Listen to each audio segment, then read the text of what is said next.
जय भारत, जय संविधान. नमस्कार. आज IB7 न्यूजमध्ये आपणास एक अशी न्यूज आम्ही घेऊन आलो की जी मराठा आरक्षणासंदर्भात आहे. आणि मराठा आरक्षणाच्या संदर्भात मागच्या काही दिवसापासून जे वातावरण तापले आहे, ॲडव्होकेट बाळासाहेब आंबेडकर यांना जे ट्रोल करत आहेत लोक महाराष्ट्रामध्ये आणि जे धमकी देत आहे, त्यांच्यासाठी ही बातमी आहे. बातमीचा विषय आहे की मराठा आरक्षणाचे खलनायक कोण आणि मराठा आरक्षणाचे खलनायक कोण या विषयावर मराठा समाजाचे अभ्यासक विचारवंत आदरणीय धैर्यवर्धन पुंडकर यांनी ही माहिती दिली आहे की संसदेमध्ये कोणी या विरोधात मतदान केलेलं आहे, कोणी भाजपाच्या समर्थनात मतदान केलेलं आहे. आणि गेल्या कित्येक वर्षापासून मराठा समाजाचे जे राज्यावर आणि केंद्रामध्ये सुद्धा मंत्री होते, संसद होते, त्या सर्वांच्या संदर्भात पुंडकर यांनी हे मत व्यक्त केलं आहे. मराठा आरक्षणातील खरे विलन कोण या संदर्भात काय म्हटले आणि या संदर्भातील घटनेतील दोन तरतुदी त्यांनी या ठिकाणी स्पष्ट केल्या आहेत. घटनेत 50% आरक्षण असावं अशी तरतूद नाही आहे. पुंडकर म्हणतात की घटनेत अशी तरतूद नाही आहे. आणि दुसरा विषय असा आहे की तरतूद आता ज्यांना आरक्षणाची आवश्यकता आहे, आता आरक्षणाची आवश्यकता नाही आणि त्यांना आरक्षण आहे, त्यांचं आरक्षण थांबविलं जाऊ शकते. म्हणजे घटनेमध्ये अशी तरतूद आहे, म्हणतात की पूर्वी ज्यांना आरक्षणाची गरज होती परंतु आता त्यांना आरक्षणाची गरज नाही, आर्थिक संपन्न झाले आणि त्यांचा सामाजिक जो त्यांच्यासोबत भेदभाव होता तो होत नाही आहे, म्हणून त्यांना आरक्षणाची गरज नाही असे. आणि पूर्वी ज्यांना आरक्षणाची गरज नव्हती मात्र आता ज्यांना आरक्षणाची गरज आहे त्यांना आरक्षण देता येते. ते पूर्वीचं आरक्षण थांबवले जाऊ शकते आणि नव्यानं आरक्षण दिलं जाऊ शकते, अशा प्रकारची तरतूद घटनेमध्ये असल्याचं पुंडकर यांनी सांगितलं आहे. 50%वर आरक्षण देता येत नाही सुप्रीम कोर्टाने मारलेली मेख आहे म्हणतात. आरक्षण 50%च्या वर देता येत नाही हे सुप्रीम कोर्टाने मारलेली मेख आहे म्हणतात. आणि संविधानामध्ये तशी काही तरतूद नसल्याचं सुद्धा त्यांनी सांगितलं. सुप्रीम कोर्ट कायदे बनवित नाही, कायदे संसदमध्ये बनतात. तर आरक्षण हे 2 मुद्द्यावर दिले जाते. कोणते? पुंडकर म्हणतात की आरक्षण 2 मुद्द्यावर दिले जाते आणि संविधान सुद्धा म्हणते की आरक्षण हे 2 मुद्द्यावर आहे. एक म्हणजे आर्थिक मागासलेपण आणि दुसरं म्हणजे सामाजिक मागासलेपण. मराठा समाज हा आर्थिक मागास आहे असे जरी म्हटले तरी तो सामाजिक मागास आहे काय हा सुद्धा प्रश्न पुंडकर यांनी उपस्थित केला. सुप्रीम कोर्टाच्या मेकवर का कोणी मराठा नेता या मराठा सांसद या मराठा सामाजिक कार्यकर्ता कोणी बोलत नाही हा एक मोठा मुद्दा पुंडकर यांनी उपस्थित केला आहे. आणि शरद पवार साहेबांना याचे उत्तर मराठा समाजाला महाराष्ट्रात द्यावे लागेल असे सुद्धा त्यांनी आवाहन केलेलं आहे. बघूया त्यांनी काय म्हटलं आहे ते. सविस्तर बातमी IB7 न्यूजवर. प्रबुद्ध भारतच्या माध्यमातून महाराष्ट्रातल्या जनतेला सत्य परिस्थिती समजली पाहिजे. मुळात आपण घटनेच्या 2 तरतुदी बघूयात आणि मग या प्रश्नाकडे येऊ. मुळात घटनेमध्ये 50% आरक्षण असावं अशी कुठली अट नाहीये. आणि दुसरी तरतूद अशी आहे की ज्या समूहांना आवश्यकता नाही, आता त्यांना आरक्षण आहे पण त्यांना आवश्यकता नाही, त्यांचं आरक्षण थांबवलं जाऊ शकते असं डॉक्टर बाबासाहेब आंबेडकरांनी घटनेतच सांगितलेलं आहे. आणि ज्या समूहांना आता आरक्षणाची नव्याने गरज आहे त्यांचा समावेश केला जाऊ शकतो.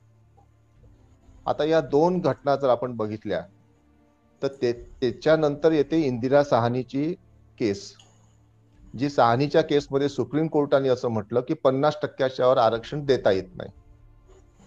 आता ही कॅप सुप्रीम कोर्टाने लावली, संविधानाने ही कॅप लावलेली नाही आहे. अशा वेळेला अनेक लोक तामिळनाडूचं एक उदाहरण देतात की तामिळनाडू राज्यामध्ये 60%पेक्षा वर जास्त आरक्षण दिलं गेलं. ते कसं दिलं गेलंय तर त्याचं संपूर्ण श्रेय तिथल्या राजकीय नेतृत्वाला जाते. तेव्हा देशाचे पंतप्रधान PV नरसिंहराव होते आणि तामिळनाडूच्या लेजिस्लेचरने म्हणजे तिथल्या विधानसभेने आरक्षणाचा ठराव 50%पेक्षा वर जास्ती मंजूर केला आणि तो ठराव संसदेने मंजूर केला. त्यानंतर PV नरसिंहरावनी पंतप्रधान आणि ते दक्षिणात्य असल्यामुळे त्यांनी त्यांचा समावेश घटनेच्या 9th शेड्यूलमध्ये म्हणजे 9व्या सूचीमध्ये त्यांना समाविष्ट केलं. त्यामुळे त्याला आता कोर्टात चॅलेंज नाही केला जाऊ शकत. आता प्रश्न असा आहे की supreme court is not a law maker. Supreme court कायदे निर्माण करण्याची जबाबदारी ही संसदेवर आहे. आता मराठा समाजाचं आरक्षण असेल, फारुख सरांनी सांगितलं त्या पद्धतीने मुस्लिम आणि धनगरांचं आणि इतर ओबीसींचं आरक्षण असेल. आता सत्ता किती अमानवीय असू शकते आणि किती क्रूर असू शकते याचं उत्तम उदाहरण म्हणजे धनगर समाजाच्या बाबतीत आपण बघतो. टायपॉलॉजिकल एरर आहे हा. धनगरचा शेवटच्या रच्या ऐवजी टाईप करणाऱ्याने ड केला, धनगरचा धनगड झाला आणि त्याच्यामुळे गेली 65 वर्ष हा समाज ज्याला खरं खरं आरक्षणाची गरज आहे तो अकऱ्या असतील याच्यामध्ये हा अजूनही होरपळतोय. तीच गत मुस्लिम समाजाची झाली आहे. मुस्लिम आणि मराठा हे दोन्ही आता सेम प्लॅटफॉर्मवर आलेले आहेत. ह्या दोन मोठे समूह वोट बँक म्हणून फार मोठे आहेत आणि या दोन्ही समूहांना कायम त्यांच्या मागण्यांपासून वंचित ठेवायचं, त्यांचे खरे मुद्दे हाताळायचे नाहीत आणि त्यांना सतत हिंदुत्व असेल किंवा मग अल्पसंख्याकांच्या मुद्द्यावर धर्माचं पाणी असेल, हे सगळे भावनिक मुद्दे देऊन त्यांचा वोट बँकचा नुसतं वापर करायचा, पण त्यांच्या प्रश्नांना हात घालायचा नाही. मुस्लिम समाजाने कायम स्वातंत्र्यानंतर काँग्रेसला 60-70 वर्ष साथ दिली. अलीकडच्या काळामध्ये काँग्रेसचा बेस आता हा कमी कमी होत चाललाय. परंतु मग मुस्लिम चालले कुठे? आता ते कन्फ्यूज झालेले आहेत. मुस्लिम आणि मराठा एका प्लॅटफॉर्मवर काय आहेत? कारण की दोघंही आता राजकीय प्रक्रियेमधून आयसोलेट झालेले आहेत. मुस्लिम मुस्लिमाच्या शिवाय मत देत नाही, दोन्ही समाज मराठा मराठाच्या शिवाय मत देत नाही आणि यांना बाहेरचे लोक मत देत नाहीत. त्याच्यामुळे आता हे राजकीय प्रक्रियेतून हळूहळू आयसोलेट होत चालले आहेत आणि म्हणून यांचा नुसतं वापर करायचा या पद्धतीने सगळं राजकारण आपण बघितलं तो सुरू आहे. आता मराठा समाजाचा आरक्षणाचा जो प्रश्न आज निर्माण झालेला राजेंद्र भाऊ, मराठा समाजाच्या प्रश्नावर शासनाने एक राणे समिती गोविंदजींनी सांगितले त्यामध्ये ती नेमली होती. नारायण राणे समिती या प्रश्नावर भाष्य करण्यासाठी क्षमता नव्हती त्याच्यामध्ये अँथ्रोपॉलॉजिस्ट नव्हते, समाजशास्त्रज्ञ नव्हते. आता घटनेमध्ये आरक्षण कोणाला देता येते? 2 शब्द आहेत, economically and socially backward. Politically backward किंवा असा कुठलाच शब्द नाही आहे. इकॉनॉमिकली अँड सोशली म्हणजे आर्थिक आणि सामाजिक दृष्ट्या मागास असलेल्यांनाच आरक्षण दिलं जाऊ शकते.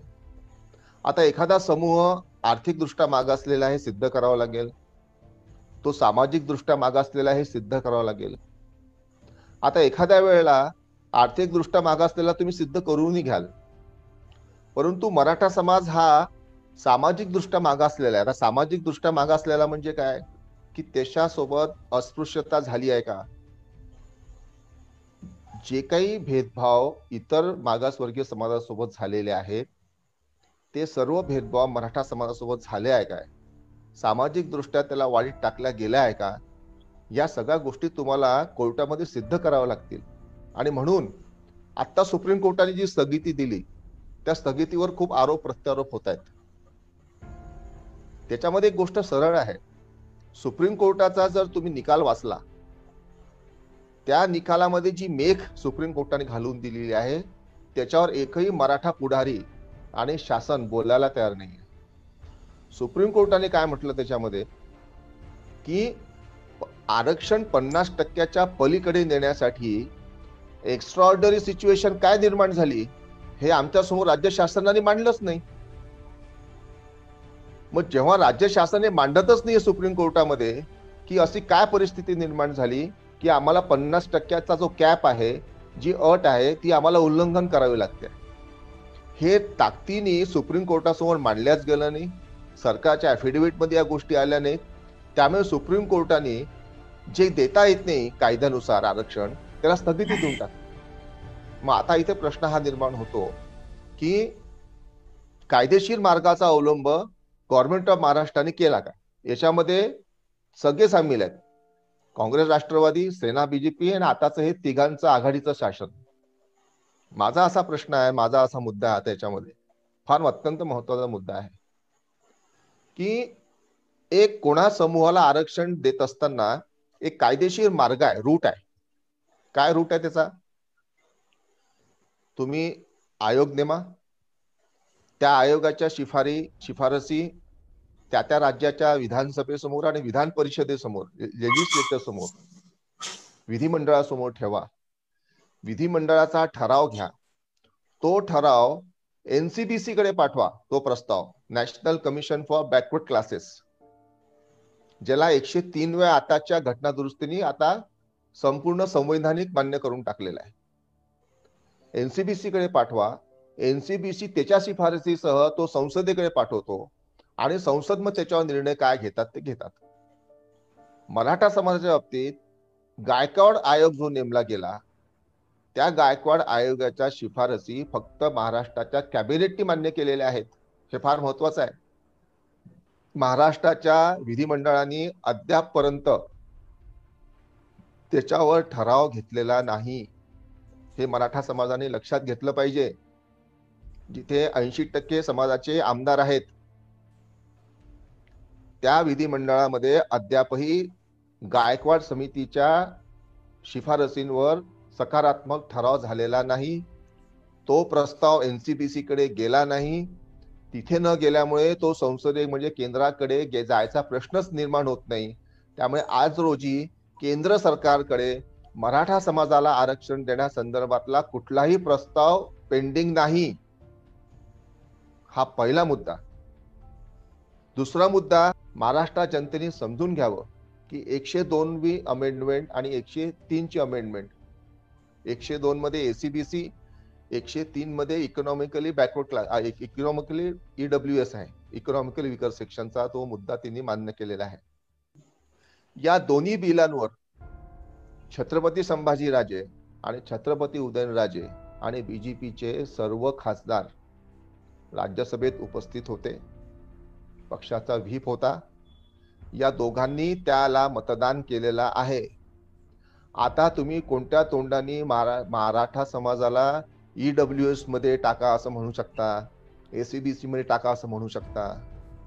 तुमचा अधिकार त्या अमेंडमेंटने काढून घेतलेला आहे. हा दोघांचाही प्रश्न आहे, राज्य सरकार आणि केंद्र सरकार. राज्य सरकारचा ठराव, केंद्र शासनाची मान्यता. मला असं वाटते या दोन्ही आघाड्यांवर हा सगळा खेळ चालू आहे.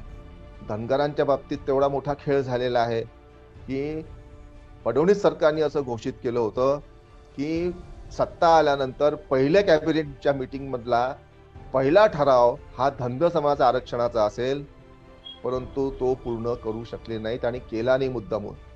आणि आता पुन्हा धनगर समाजालाकडे मतांच्या सगळ्या बेरजेच्या राजकारणासाठी आता ह्या विविध कुलुप्त्या करणं सुरू झालेल्या आहेत. तसंच इतर ओबीसी समाजाची पण गत निर्माण झालेली आहे. महाराष्ट्रामध्ये वर्ग संघर्ष अटळ आहे का, या प्रश्नांचं उत्तर ऍडव्होकेट बाळासाहेब आंबेडकरांनी दिलेलं आहे. महाराष्ट्रामध्ये वर्ग संघर्ष निर्माण व्हायला नको. सगळ्या समाजामध्ये जातीय सलोखा राहायला पाहिजे. सगळ्या समाजामध्ये शांततेचं वातावरण राहिलं पाहिजे. आणि म्हणूनच 2016 मध्ये बाळासाहेबांनी मराठा क्रांती मोर्चाला पाठिंबा दिला होता.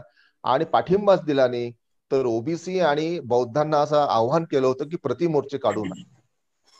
आता हे सांगत असताना आपल्याला एक स्टेटमेंट आपल्याला समोर दिसते आहे की सध्या जो एक वाद थोडा निर्माण झाला होता की बाळासाहेबांनी एक शब्द वापरला आणि त्या शब्दावरून तो राजेंना वापरला म्हणून गदारोळ झाला होता. मुळात आपण जर बाळासाहेबांचं स्टेटमेंट बघितलं तर बाळासाहेबांनी छत्रपती उदयनराजेंना असं कुठलंही वैयक्तिक काही म्हटलेलं नाही. आता बिंडोक शब्दाचा अर्थ काय हा जर आपण बघितलं, तुम्ही गुगल सर्च केला तर बिंडोक शब्दाचा अर्थ आहे की विवेक नसलेला. विवेक नाही आहे, परिस्थिती काय आहे त्याचं आकलन नसताना त्याच्यावर भाष्य करणे. आता एखादा खासदार राज्यसभेची संविधानाची शपथ घेतो, तिथल्या तरतुदींच्या संविधानाचे पालन करेल अशी शपथ घेतो आणि तो खासदार तर असं म्हणत असेल की मला आरक्षण नाही तर इतर सगळ्या समाजाचं आरक्षण काढून घ्या, हे तर सरळ सरळ घटनेच्या विरोधात आहे.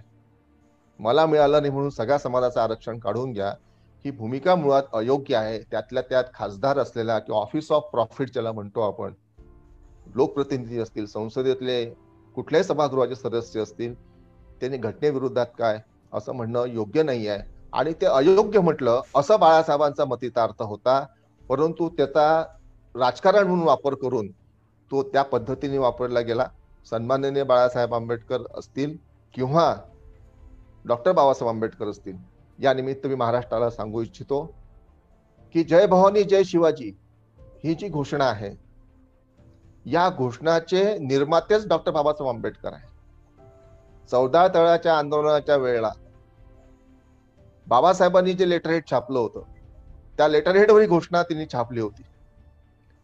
आज ज्या घोषणेवर भावनिक वातावरण निर्माण होते आणि फक्त हिंदुत्वाची ती एक म्हण निर्माण होत चाललेली आहे, त्याचे निर्माणकर्ते बाबासाहेब होते. आणि बाबासाहेबांनी स्वतःचं कॅबिनेट मंत्रीपद मराठ्यांच्या आरक्षणासाठी सोडलं होतं, राजीनामा दिला होता, हेही विसरता कामा नये. तेव्हा फक्त डॉक्टर पंजाबराव देशमुख यांनी बाबासाहेबांना पाठिंबा दिला होता. इतर समाज म्हणजे मराठा समाजातल्या इतर नेत्यांनी बाबासाहेबांना विरोध केला होता की तुम्ही का आम्हाला मागासवर्गीय समजता का. तेव्हा बाबासाहेब त्यांना म्हणाले होते की तुम्हाला आज याची गरज नसेल, पण येणाऱ्या काळामध्ये तुम्हाला याची गरज भासेल. परंतु तेव्हा सगळे जातीचे कंगोरे इतके टोकदार असतात माणसाच्या मनामध्ये की स्वतःला मागासवर्गीय म्हणून घेणं त्यांना लाज वाटली.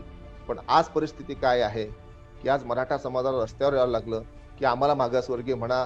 ही दूरदृष्टी बाबासाहेबांनी तेव्हा सांगितली होती. आज बाबासाहेबांचेच विचार आपल्याला मान्य करावे लागतील. त्या घराण्याने तो वारसा चालवणार आहे. ॲडव्होकेट आंबेडकर हे कधीही कोणालाही अशा शेळक्या भाषेत बोलूच शकत नाही. याचा अर्थ हा विपर्यास केला गेला असं बाळासाहेब छत्रपती उदयनराजेंना बोलले नाही, हे मी या ठिकाणी स्पष्टपणे सांगू इच्छितो. राहिला प्रश्न वर्ग संघर्षाचा, तर गव्हर्नमेंट ऑफ महाराष्ट्र असेल किंवा केंद्र सरकार असतील, आदरणीय शरद पवार हे 99 ते 2014 म्हणजे 15 वर्ष केंद्रामध्ये सत्तेत होते. तेव्हा तुम्ही राज्याचा ठराव का नाही घेतला? तेव्हा तुम्ही मुस्लिम आणि मराठा किंवा इतर कुठल्या आरक्षणासंदर्भात 9व्या शेड्यूल मध्ये टाकण्यासाठी प्रयत्न का नाही केले? हे सगळ्या प्रश्नांची उत्तर महाराष्ट्राला द्यावे लागतील.